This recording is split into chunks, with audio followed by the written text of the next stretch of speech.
Welcome to Mastering JMP. Today's topic is going to be on analyzing, improving, and controlling process stability and quality. So in terms of the main topics we're going to learn about today, we're going to be able to identify routine or common cause and special cause process variation over time. We're going to measure how well a process is performing compared to its spec limits.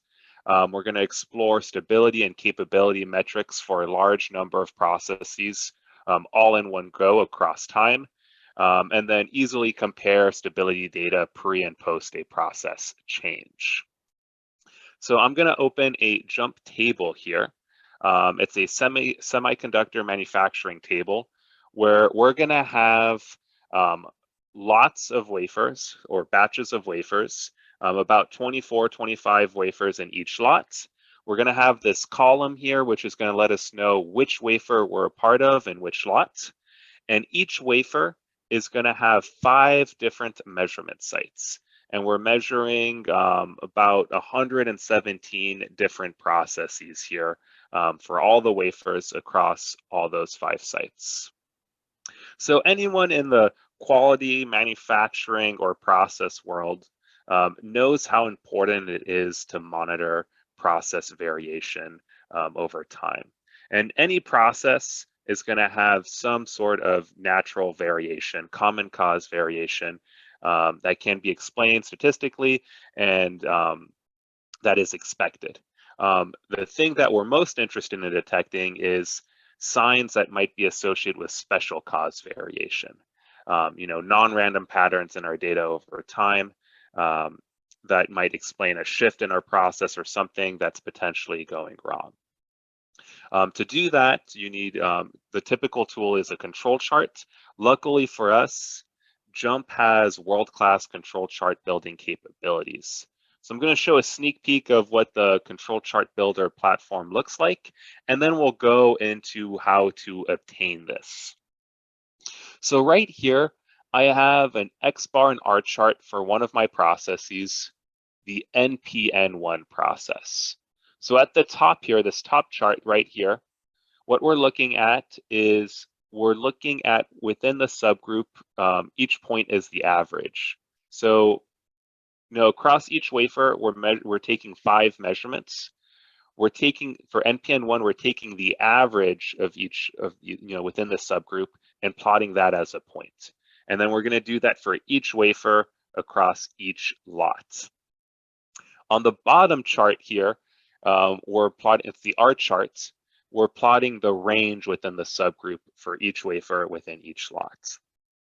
What you're going to notice is that we're going to have a green line in both charts. That's going to be the average within that chart. And then the 2 red lines are your control limits. These are automatically calculated for you by JMP, and they're going to be a distance of 3 sigma away from that average green line. So what's really nice about JMP is within the control chart, and I'll show you how to do this step by step momentarily, is that you're able to have some points trigger for non-random patterns that are statistically improbable, that might be associated with special cause variation. So you'll notice that some of these points have a red circle. If I hover over that point, it will tell me what test it triggered. So, here I have 1 point, test 1, where it was looking for 1 point beyond 3 sigma. That's something that's highly improbable to occur naturally. If I look at this point, I have a test 5, where it's 2 out of 3 points in a row beyond 2 sigma. And that's something that would be challenging to see if you have lots and lots of data points, unless you're really trying to zoom in and seeing these 2 points. Luckily for us, we don't have to worry about that. JMP will, have it pop out and be easily displayed and visualized. So these, here we're looking at control limits. If you've added spec limits manually, which you can do, you'll get a process capability analysis report. What this gives us is a histogram of our data with reference lines showing us a target line and where the spec limits are. So we can see, visually, how centered are we relative to the spec limits? Do we have lots of points below the lower spec limit or above the upper spec limit? We're able to see that right here. Well, we will also have some key capability matrix, such as the CPK. The higher the value, the more capable the process. In literature, you'll often see, a CPK above 1.33 is a highly capable process. Anything below 1 might be problematic. And then we will also have a non-conformance table, which will show us the percentage of points, the quantitative values, the percentage that are outside our spec limits on either side or the total outside. So to the left here, we're talking about control limits. So this is looking at the stability of our data over time. The control limits are usually at least initially calculated from your data, again, 3 sigma away from that average.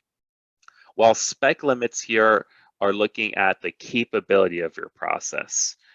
So these are going to be user defined. It's often called the voice of the main stakeholder, the voice of the customer.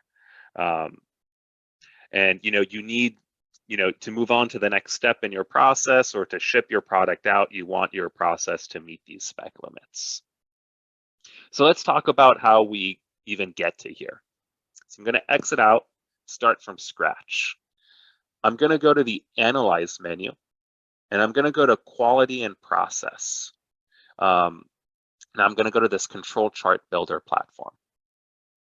When I do this, I'm going to get a interactive graph, such as the one that we see in Graph Builder, but it's a little bit different.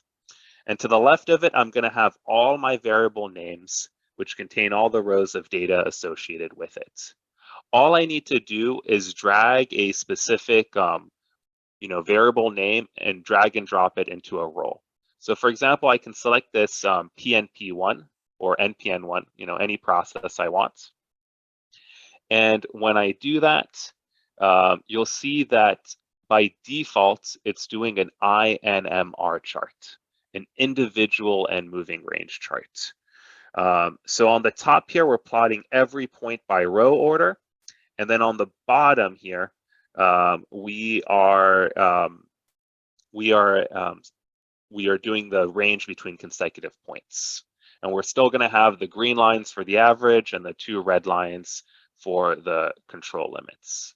Let me minimize this process capability analysis report and just really focus on this control chart. If I want, you'll notice that I have a subgroup role. I can always grab this wafer ID and lot ID identifier and just drag it as my wafer ID, as my subgroup. And when I do that, you'll see that JMP is intuitive and will automatically change the chart to the appropriate type. So now it's realizing it's an X bar and R chart. If I go to the left here, I'll have additional capabilities for options for each one of my charts.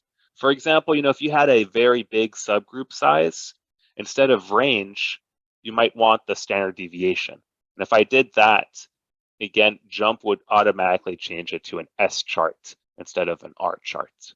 But let's stick with the R chart here. If I go to my points here, you'll see that I have my points 1 and limits 1. You'll see that I have the capability of adding zones if I want. If I do the zones, what it does is that it splits the distance between my green line and red line into 3 equal zones of width of 1 sigma. That's why we call the C zone the 1 sigma zone, because points would be within 1 sigma of the average. The B zone is often called the 2 sigma zone, and the A zone is often called the 3 sigma zone. Let me make this a little bigger for everyone to see. There, a little bit easier to see. If I were to start over with this, something I should have mentioned is when I did this NPN1 here, I grabbed wafer ID and lot ID and I put it as a subgroup. Something that was newly added in JMP 17 is this label option. This would be a scenario where I want to incorporate my subgroup, but I want to instead of having it turn into an X bar and R chart, I still want it to be an INMR chart. So you'll see if I put it under label, it's still an INMR chart, but I still have I now have the wafer ID and lot ID as my X. So that's something to take note of. The other thing is that I did not mention is this phase roll right here at the top. This would be the perfect tool where, let's say I've, done a change in my process, a pre and a post phase, or, maybe I have multiple tools where this process is going through, and I want to compare those tools. What I can do is I can drag a variable. Let's imagine this site here. Let's imagine that this was a tool. I can drag that as a phase.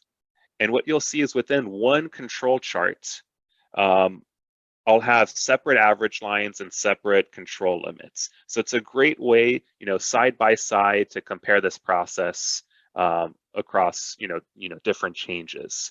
So I can see, is the average similar to all of them? How does the variation compare? How does the width of the control limits compare for each site or each tool or, pre and post? So using that phase roll can be really useful.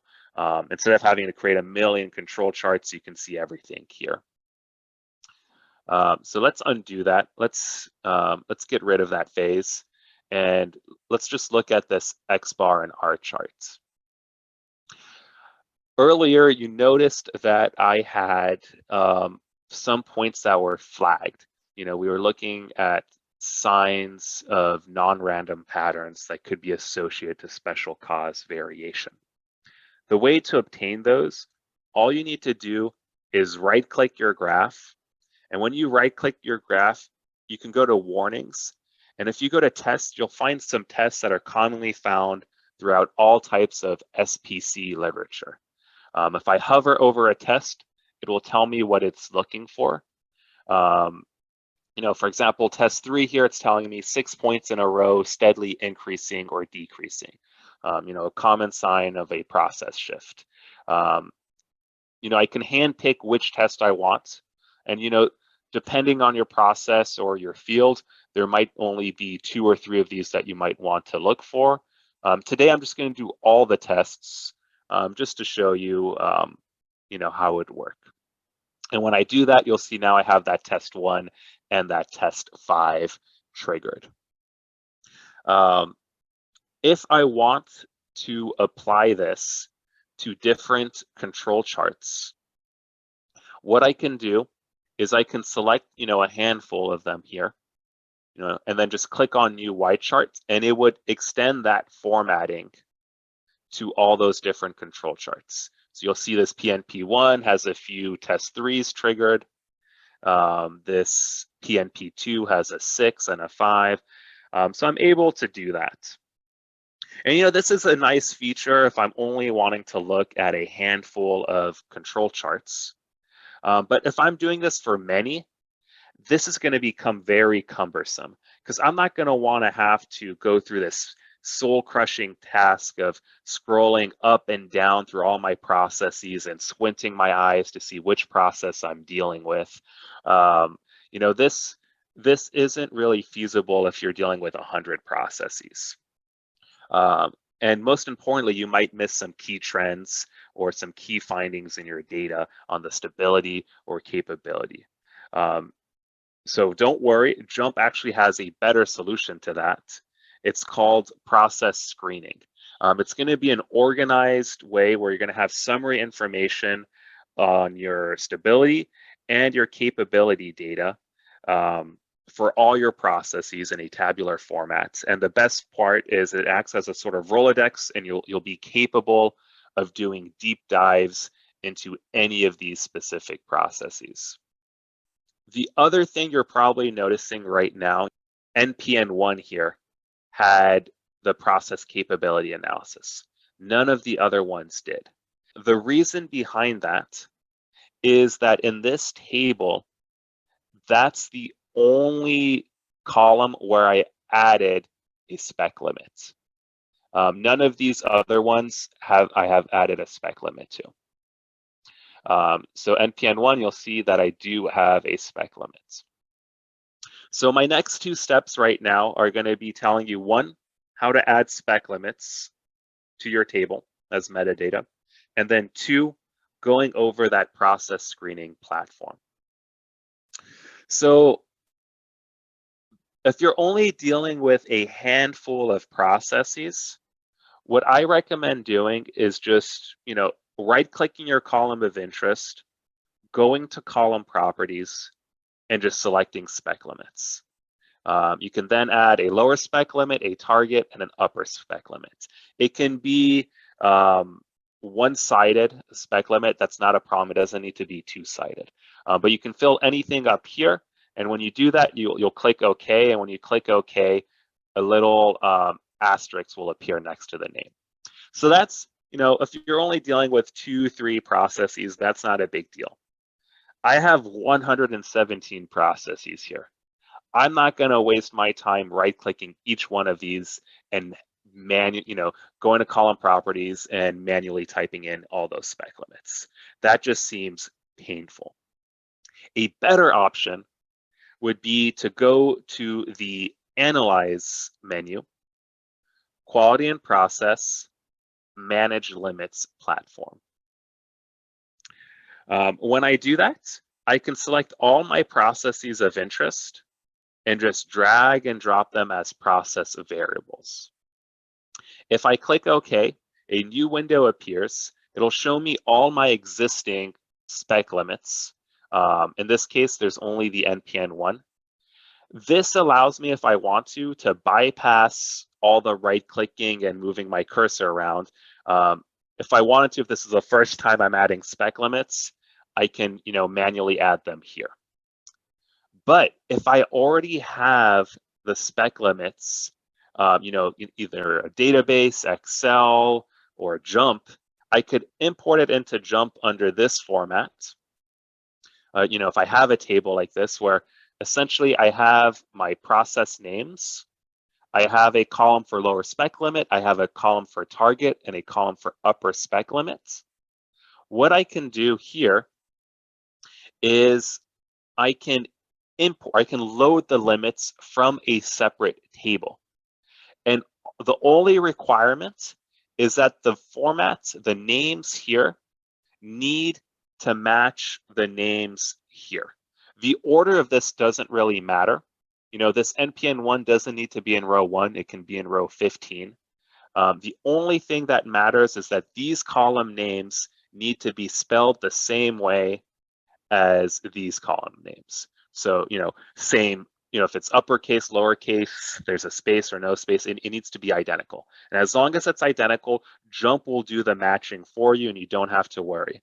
So, if I go back to this manage limits and I go to the load limits from table, I can select an open table here and click OK, and it will automatically, fill all of these in one go. So instead of having to, have two computer screens side by side and manually retyping each limit, no, all it will take is 2 clicks, huge time saver.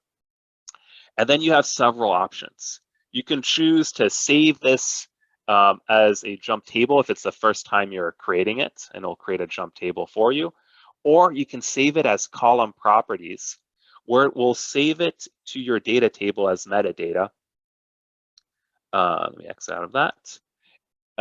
Where each one of these columns will now have the column property of spec limits all there. So you'll see that in that one go, I have the 117.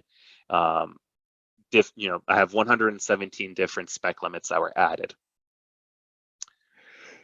So again, 2 ways to add spec limits. You could either right-click your column of interest, column properties, or if you have many, highly recommend this Manage Limits platform. I talked about the process screening platform, about being able to summarize this in a concise format. In JMP 17, the process screening platform is going to be under quality and process. In prior versions, it was under screening, but it makes a lot more sense to have it with all the quality and process metrics all in an organized format. So I'm a huge fan of this menu change. If I select that, a new window appears. The way it works is I can select all my processes of interest, drag and drop them as process variables.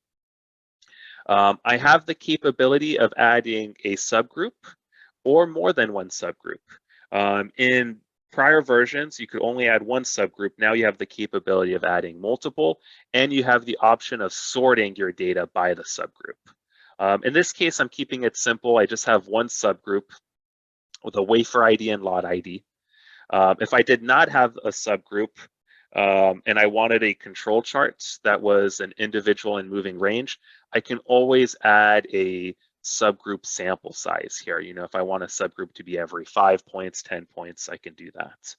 But in this case, I have a clear identifier. Each wafer has 5 measurements, 5 different sites it's being measured at. And then all I need to do is select a control chart of interest. If I'm interested in X bar and R, I can select that right here. And if I click OK, this is our report. It's going to divide our data into some information about stability, variability, capability, control chart alarms, and just some mean summary statistics. So under variability, here you'll have your stability index telling you how in control is your process. You want this stability index to be as close to 1 as possible. The more you deviate away from 1 to higher values, the less stable that process is. So JMP does a good job of color coding it. In this case, everything is green, everything is near 1. We're dealing with pretty stable processes. The stability index is actually a ratio of the within and overall sigma. And then you'll be able to obtain, under your capability measurements from these sigmas, the PPK, which uses the overall sigma, and the CPK, which uses the within sigma. To the right of these, you'll have the mean for each one of your processes. So in this case, 117 processes, the number of subgroups, and the number of total points. You'll have a section telling you, test 1, how many points are outside of your control limits for each process. So this INV2 process has 2 points outside of the control limits. And it'll tell me which row the latest alarm occurred at. And the alarm rate, which is going to be this test 1 divided by 291. If I want to look for additional tests, that's going to be an option under the red triangle. You could always choose to have, if you're interested in also having, let's say, test 3, it will add a column instantaneously, and now you'll have an any alarm column, which is going to be looking at the sum of test 1 and test 3, and now the alarm rate is going to be this any alarm divided by the n subgroups. For capability, I mentioned you have the CPK metric, and you can sort your data here easily by CPK. If I want to have it, higher CPKs at the top, average CPKs in the middle, and bad CPKs at the bottom, I can do that. It's color coded for me, which is nice and visual. If you don't like the color scheme, that is something that can be changed under your preferences, your platform preferences. Maybe in the Q&A I'll talk about that, but I won't digress right now. For each one of these processes, you'll also have a column telling you the number of points outside of your spec limits, as well as the percentage of points outside those spec limits. So this is nice because I'm able to visualize everything in a concise tabular format, but I'm also capable of selecting any given process, or as many as I want. Let me select 2 of them, And I can always right-click it and do a deeper dive and get the control chart builder platform to open up, where I'd have my control chart here, and I'd have my process capability analysis report to the right for each one of these. I want to show a few options under this red triangle menu. We have this new feature in JMP 17, this filter where feature, where if you only want, some of these rows displayed, you can do that here. Maybe you only want to look at all the values where your CPK is below 1. That's all you're really interested in. You don't really care about anything else. So I can select CPK here, and I can say less than, I'm going to say less than or equal to 1. And I'll click OK. And now those are the only processes that are going to be displayed if I wanted to. So that's always an option if you want to. There's always going to be an option to reset the filter to undo that change as well. So that's something that I like. In terms of neat visualizations in this platform, there's two that I think are essential to have in any report. One of them is the process performance graph. I used to use this a lot back in the day prior to JMP when I wanted to show reports to my manager on my processes, how they were doing. The process performance graph is really the perfect tool for that. What it does is that it divides your points into 4 different quadrants. You're going to have the green zone here, which I call the dream zone. Everything is going the way you want it. Your process is stable according to the control charts, and it's capable in terms, of PPK, CPK. This is, if it's capable, you're meeting your stakeholders' needs, and you can move on to the next step. You can ship your product out potentially. That's what you want to be. Then there's 2 lesser zones. I'd say there's the orange zone and the yellow zone. Right now, we don't have any points in the yellow zone, but it's still so the yellow zone is when we're capable, meaning, hey, we can move on to the next step. We're meeting the stakeholders' need, but it's not stable. We can't predict if it will continue being capable tomorrow, and we don't know why it's capable today, and that's problematic. You want it to be stable. Here we have a lot of points in the orange zone where our process is stable, which is good because it can be explained statistically, but it's not capable. We're not meeting our spec limits, so it's a bunch of rejected lots essentially. So that's problematic because you're not making money off of that. And then there's the red zone. I call this the fire zone because this is when all hell has broken loose. You want to avoid this. Nothing's going your way. You're not stable and you're not capable. In this case, we don't have anything there, so that's really nice. The other chart, the final chart I'll talk about, and then we'll pause for Q&A, is the goal plot. The goal plot is a great way to look at the capability of your process without needing to do a deep dive into any of these processes. The way it works is on the bottom here, on the x-axis, you see we have the spec minus standardized mean, and then on the y-axis, we have the spec minus standardized standard deviation. And the way it works is on the x-axis, we're looking at how centered our process is relative to the spec limits. So the closer you are to 0, the more centered your process is. The mean is going to be near that target value.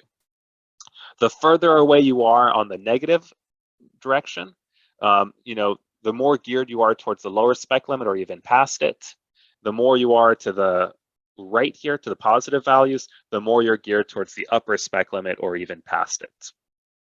On the y-axis here, we're looking at how contained our process is relative to the width of the spec limits. So we're looking at I guess the lower you are on the y-axis, the range of your process values, that variation, that width is smaller than the width of the spec limits. The higher you go, the less it's contained by the spec limits. The width of the spec limits isn't wide enough to contain the variation in your data. So, why is this useful? This allows me, again, to know about the capability of my process without even needing to see that process capability analysis reports. If I hover over a point here, let's say, IVP6, and I could always pin this if I want. What I'm seeing for IVP6 is that, it's pretty low on the Y, but on the X here, it's quite away from 0. It's towards a negative value. This tells me that the mean of IVP6 is probably around the lower spec limit or even past it, most likely past it. And what I can do if I want is when I selected IVP6 there, it actually should have, let me select it again. When I select it here, it will select it in the table here. And let's just verify what I was saying. And yeah, it's exactly as I predicted. You see the mean here of IVP6 is well below the lower spec limits. And because of that, we have 83% of points outside our spec limits. So that's problematic. On another side of the spectrum, let's go to this process, the INM2. And you know what, I'll go ahead and pin it and put this here.